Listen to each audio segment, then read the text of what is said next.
O, ito pa sa luyo. O, diba? Ang fresh kasi na ulanan. Ayan. Ito. Lalanda.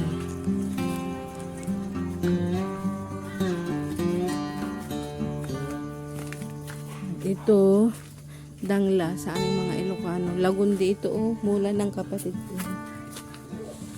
Ayan, punta tayo dito sa gubat. Ayun, okay. Dami palang basura ito. Ayan, ay. Pwede yung ibenta. Aray. Kawayan namin to.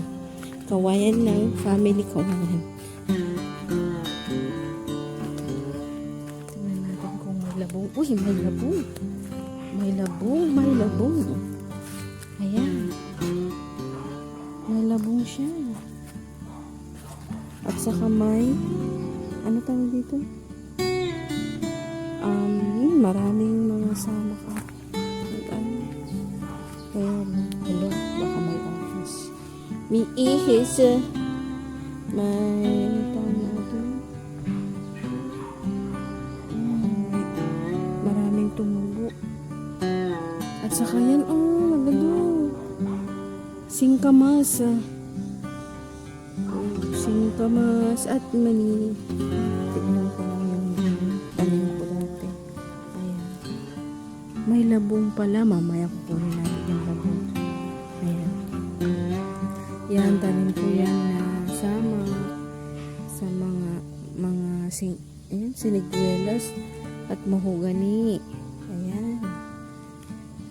Ano na, tumubo na sila.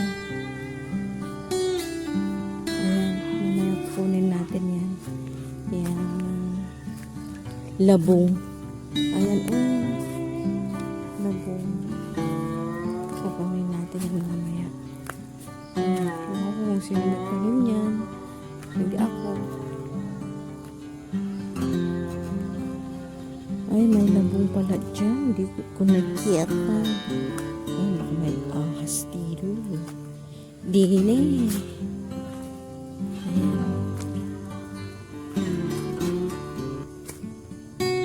Nakakatakot nga lang. Baka may ihas. Ayan.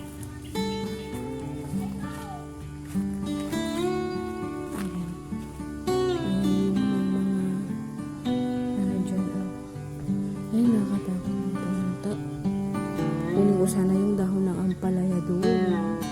Dahon ng ampalaya.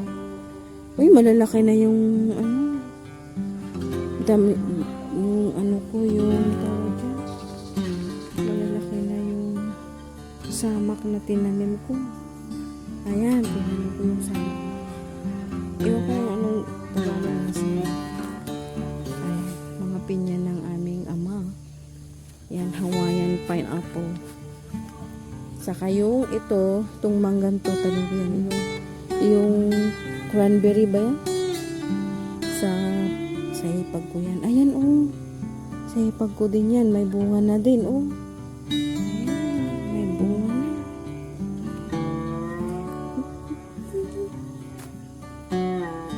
Ayaw ko nang pumunta doon. Baka may ahas pa. Maraming mushroom. Pero hindi ata nakaulan. Ay, ewan ko. Mga Chinese, mahiling mga ganyan. Mushroom na yan. Sa may kawayan naman. Hindi naman nakaulan. Sigurado dyan, may ahas dyan. Ay. Sige na guys. Ano muna tayo? Ay,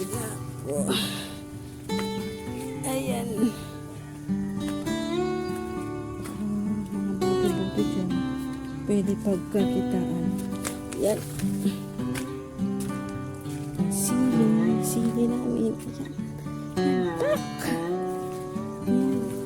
Mga talbos ng kamote.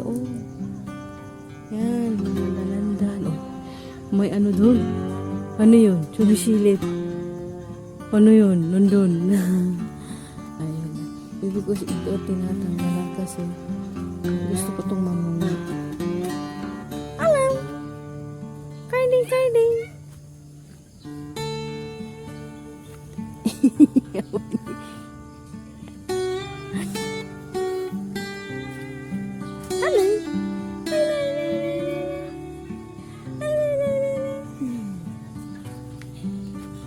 Meron ding isang sumisilip. Ay, naka. Hello. Naka.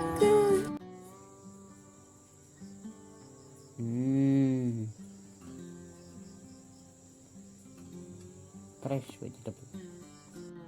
Hello guys. Today a simple dinner only because Today I will show you the exact dish. See here, this is the okra. Okay, yes, we take it from relation only near that farm. See, Rosie only takes. See here, when you see itself, it's one touch itself, you can feel the freshness and also very small, nice, and a lot of okra, which very cheap. Instead of going to market, here nearby farm we are taking. And this one dinangdang. Okay, simple dinangdang with katurai, sitaw, okra. Okra in Tagalog, ilakano. Well, same. Okay, this one, katurai. See here? Still have what's this? I will tell you. This one. This one is the saluyat. The sticky leaf.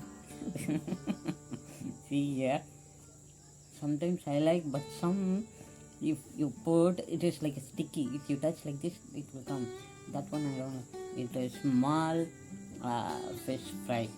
Okay, I forgot the name. Which one? Bulilit. Bulilit. But bulilit big one, it is very tasty. Okay, and small sealy.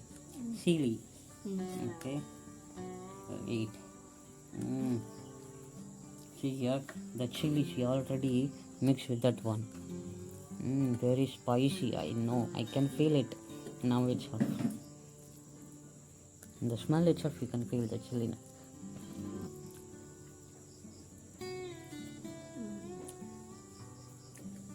Why I eat without any vegetable?